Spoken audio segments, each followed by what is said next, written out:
Luton Town is the worst stadium in the Premier League. That's what people say. If you Google Kenilworth Road, everyone's saying how crap it is. But do we agree? Look, I swear a lot of it is just down to how it looks. People like that kind of old school stadium vibe, right? Welcome to the Away Day Review Show. This is Back of the Net. We're an AFC Bournemouth fan channel. My name's Sam Davis. My name's Tom Jordan. Heads up, I didn't go to this game. I was tucked up in bed. You went though. I did. So you're taking one for the team, aren't you? I am indeed. So on this show, It's a review of the away day. I mean, that's what it's titled, right? So you know what's going on. But what we do is we go up and down the country following our team and rating everything about an away day, Tom. We do indeed. Including stuff like what? Oh, loads of stuff, mate. We cover everything apart from what's on the pitch, which I'm really pleased about this time round. But yeah, we talk about loads, mate. We talk about the car parking, what it's like to get there, the pre-match away pub, the walkover across to the ground. Nice. We do the wow factor, where we get a fan that has never been before, and they talk about the wow factor and what they thought. The view from your seat, watching the game, Pint. Nice. The noise from the home fans, like a kind of general atmosphere, and then the value for money. Work all that out, put it in a tier. So this is a tier. Oh, so what you do is you drag the icon and you put it into. And I noticed that each one it goes from Thing of Beauty, which is 10, right down to just can't score this. So we add them up, don't we? We add them up, a little calculation, and and then we put them in a final league table. And this is how it looks at the moment with all the away trips that we've been on and covered. Look, we know that there are ones that we need to catch up on, right? However, wonder where Luton's going to be on this. Have you got any early thoughts about it? Because it's one of these grounds that kind of... We're old school, right? Yeah. We're from League 2, League 1, through the leagues, right? So we sort of love that kind of stuff in a way. Maybe fans that are more accustomed to these kind of newer stadia might not like Kenilworth Road, but do we? Yeah, no, I agree, mate. I think in general, without going through, because I don't know what I'm going to score until we speak about it, all the different categories. In general, personally, if you said to me, what's the most modern stadium in the Premier League is Tottenham, right? Yeah. And then you've got Luton, which is, as you say, a bit more for your old school. Which one would you prefer to go to? If you could only pick one, it'd be Luton every day of the week. And that's just me, but I know other people would think differently. But I always look forward to Luton, so I was looking forward to this one anyway, mate. So let's get into it then. We're going to cover each and every category. Tom's got his notes. It's all about the car parking first. Now, this is a bit of a weird one, right? Because I booked parking right near the Wetherspoons. We were going to have a brunch, weren't we? Yeah, we were. But I was, just didn't eat. You didn't eat? I just couldn't eat all day. Okay, mainly because you weren't there. I didn't feel like it. No, I comfort eated a lot, mate. But you went with your friend and you got dropped off at the pub. But in terms of parking around Luton, let me tell you this, right? Little secret. There's this car park called Silver Street Car Park. I booked it on your parking space app, right? So like that. And then on the morning, realised I couldn't go because I felt a bit poorly. So Kirk, who was also going up, who's going to be on our wow factor later, said, "Oh, well, I haven't booked parking yet. Yeah. Can you transfer it to me?" I was like, "Yeah, all right. I'll just put your reg plate in. Job done." A few days after the game, he gets a letter from civil enforcement, £100 fine. So you stitched him right up there. It's fine. It's all been cleared now. So you didn't pay it, did you? What?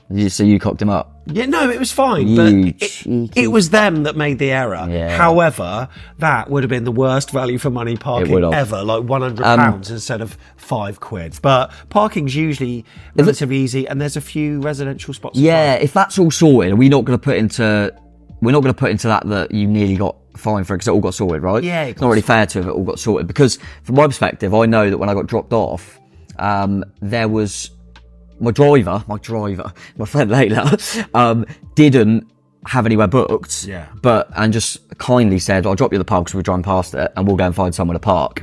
And she said, "Oh yeah, just found one straight around the corner, easy." So really, really easy. And I know that Steve and others that met in the pub, they just all went, "Oh yeah, just found one easy," didn't even book. So that's good because most of the time you have to really think about it. But obviously we, as you did, you tend to think of it if you do like beforehand to try and plan ahead. But it seems like Luton's pretty easy.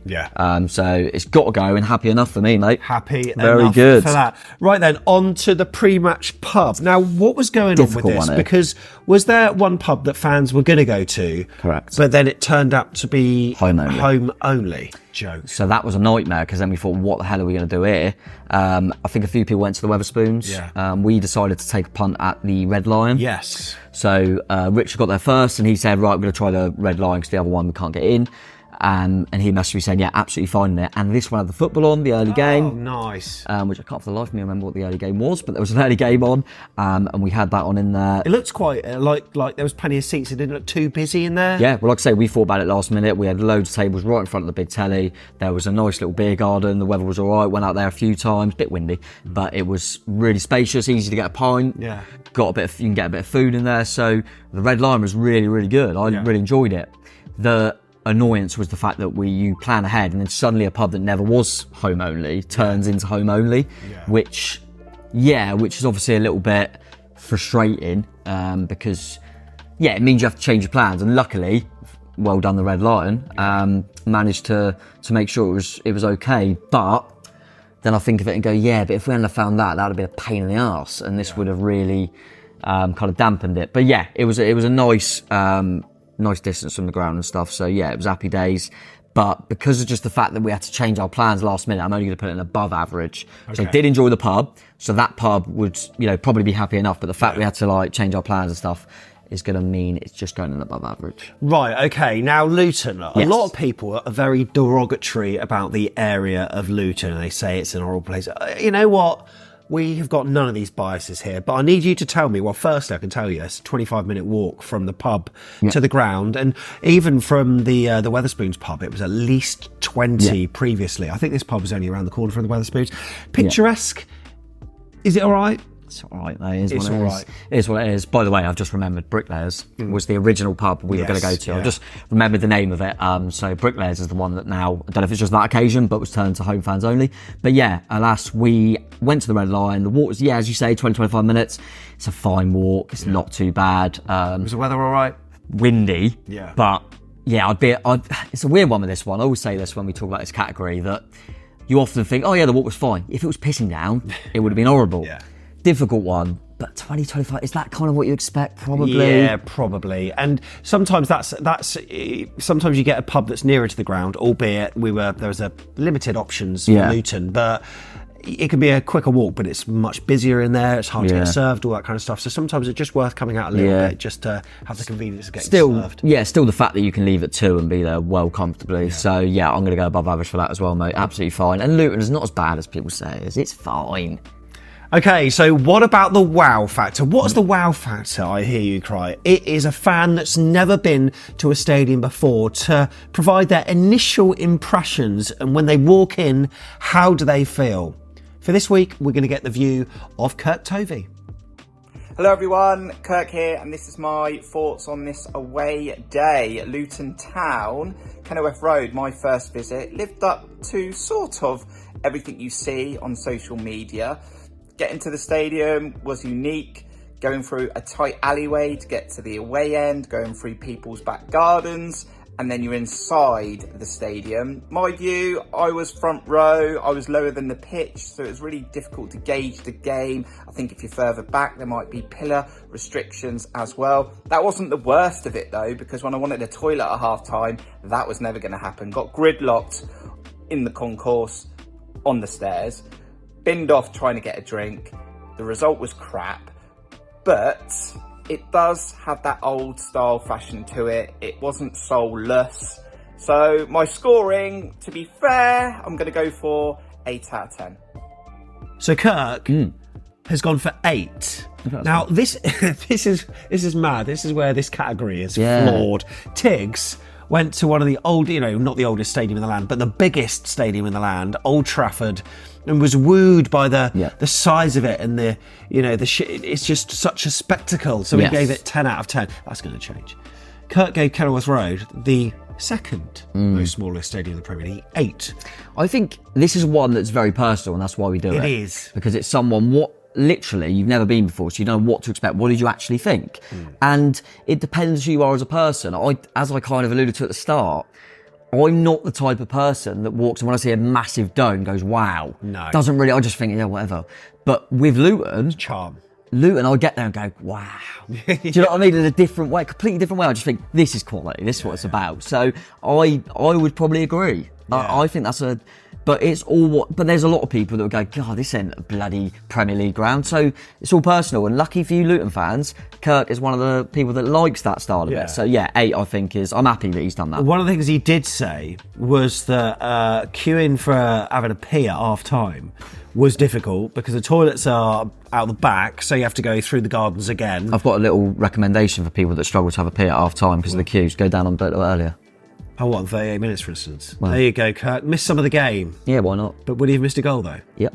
Yeah. He said he was queuing for 10 minutes. He said it almost felt like his human rights were being violated. Not my words, the words of Kirk Tovey, because he couldn't wee for at least 10 minutes. And those facilities aren't great, but lucky for Luton, we're not covering that. So, yeah, the score was 8 from Kirk. Right, the view. I find this tough. Last time I went to Kenilworth Road, season before, a couple of seasons ago. Yeah, the championship it was awful promotion, yeah. Because it didn't seem to be organised. You can see like the roof. You're trying to watch over people's heads. It's very difficult to see in the corner. This time, I think we chose our seats with a view of trying to get the best of both. But what we didn't realise was that the first row is actually beneath pitch level. Yes. Kirk, I think, himself was in row like D or something, or row C. So you think, 4 rows back, that'll be all right. But that's basically like same level as the pitch. Yeah, that's what we were. So that's quite difficult. Yeah, I'm torn with this one because I think overall it's a bad view. Listen, it is not the best view. But one thing I didn't realise, by the way, there are some seats on the side of the stand. On the side. I didn't realise that. Yeah, there are. But yeah, ultimately, on a technicality, it's a bad view, right? Yeah. I hear you. But what I would say, if you go down and have a pint, like I do sometimes, fancy this time, I was missing you. Yeah. Had to soften it.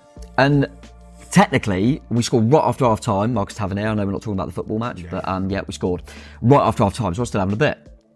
I can walk up a few steps and I can see the pitch with my pint outside. That's cool. Yeah. There's no ground where you can have a pint in the concourse, so to speak. You're not technically allowed to, but I was still like kind of, and you can see you basically, you've got a pint in your hand, right? You turn to one side, you could see someone, I don't know, just watching the telly in their house. Then do that, see a football pitch and a match going on, a Premier League, it's class. But ultimately, the view's not great. So let's be honest. So I'm just going to put it in not the best. Yeah. I think that's fair. Not the best. Yeah. Right, next we're going to come to pie and a pint. Tom's got notes. So what we do, first and foremost, at the start of the season, the Daily Mirror put a pie and a pint price guide on their website. So we independently verify this. Now, this is what they said before the season, right? Price of pies. Luton Town is in the list. Whereabouts is it? £4.30. Yeah. But that was what it was last season. £4.60 this season, so up 6%. 30p rise for Premier League, eh? As for the price of a pint, £4.80 it's got here. Cruz Campo, though. Hello. And it was £4.60, so there's been a rise there. So what did you have? What did you pay? Let us know. Yeah, any pint at the football, under a fiver, take it. Okay. So £4.80, kind of what you expect. I think the pies, I want to... Cruz Campo, though. Cruz Campo, that's very good though. I do like that. So that helps it. I didn't know we've got obviously another category to come in terms of value for money and stuff. I'm just going to show you something. Just that bit that I've highlighted there. Is that on this category or the next one? Do you think I should mention that? Which one should that go into? Do you know what I mean? 'Cause it's a bit of both. I reckon do it on this category. Yeah, okay. Yeah. So I just wanted to make a point. Pint is obviously food in general. The hot dogs and burgers, which I believe everyone that had them said they were really nice. Probably they are your staple football food. So obviously, if you're going to be catering for them, you need to produce a lot, don't you? Yeah, but I know someone and their child before the game when the game's going to kick off in a minute. There's a bit of a queue. We'll go down in 10 minutes, run down and get you a hot dog or a burger. I can't remember which one. But all hot dogs and burgers were sold out by 10 past. So you must have been starving. Yes, I was. And then I went, shall I have some fruit pastels? They were £5. It's not great, is it? A pack of fruit pastels for £5. What, like? And then a bag. Yeah, not the little. But yeah, I just mention that at 3:10, all hot dogs and burgers were sold out. I don't know, just put it in there, that if they had more by half time, but you know, people didn't want to miss start of the game, so went, we can quickly run down at 10 past, we can get some, and they couldn't. It could be that they produce what they can for before kick-off, Yes, and then they're that's cooking what during the first half. Just thought I'd mention it, that's what I thought. But in terms of, a bit of cruise campo, people that I did speak to people, so I thought, oh, bloody hell, Sam's going to talk about the away day show, and I'm not going to remember anything. So I got a little bit of it. So I'm going to go above average. Above average for that. Right, as for the noise, of course, you need to dip into the actual game itself, of course, which Luton Town won 2-1. They did. It's weird. I always enjoy going to Luton. Well, I don't know why, because we always lose. But yeah, we have to dip to the football a little bit. We've probably, you can watch back on all the ones we've been this season, the majority have disappointed, been underwhelmed by the home crowd. This one, I was thinking they need to be behind their team because they need it. They need the points, and they did. And Luton are good. Luton are a good fan base at home. Yeah. They get it going. Not unbelievable, but better than the majority, I would say. Yeah. Definitely. And they absolutely got them over. They scored relatively late, the winner, and they got them over the line. They were like a 12 man, as you say. Really, really good. So credit to them for that.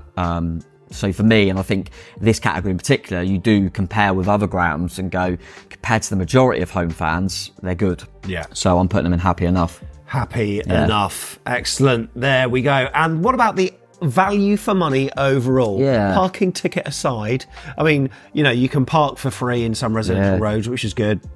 It sounds like the pub you were at was, decent. pretty decent value for money. In terms of what you're paying, it's fairly standard, I suppose, in terms of football. I think it's got to go above average, mate. Yeah. I think it's happy days. It's not anything spectacular, but it's nothing that I can really go too mad about. So I think above average is fair for that category, mate. And yeah, I'm happy with that.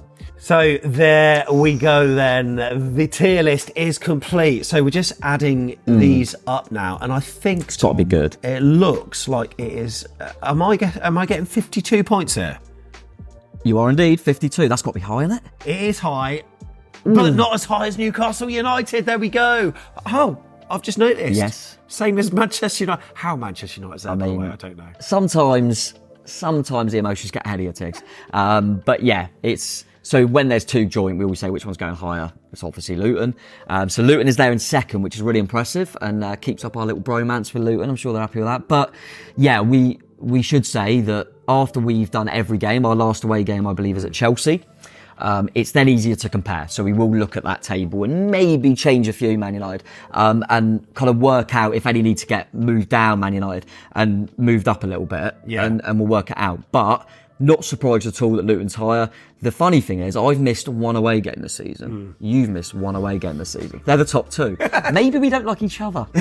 But no, it's nice to see Luton up. I think that's fair, don't you? You've been there before. And I know you weren't at this one, but Luton's always an away day. I think that's absolutely fair. And Luton Town, it is a bit of a bromance. Do I ever look anything about Luton with those little love heart in eye emojis? I can't imagine it. Rob Edwards, maybe? Oh, I've never described another guy as a tasty dish, but I am right now. What a beautiful man. Anyway, Rob, if you're watching, Luton fans, if you're watching, you've got to click the bell, because then you can find out if anyone can overtake you. Yeah. And give us a like, subscribe, because we've been kind, and I think that's fair. Yeah, I've been at Newcastle before, and it's blooming class. But I knew it would be up there. Make sure you do all those good things that Tom said, and when we ping you notifications, it'll be when the next video comes out, which will be soon, because we've got a few to catch up on as well. But for now, thank you for watching. Up those hatters, up the cherries. See ya.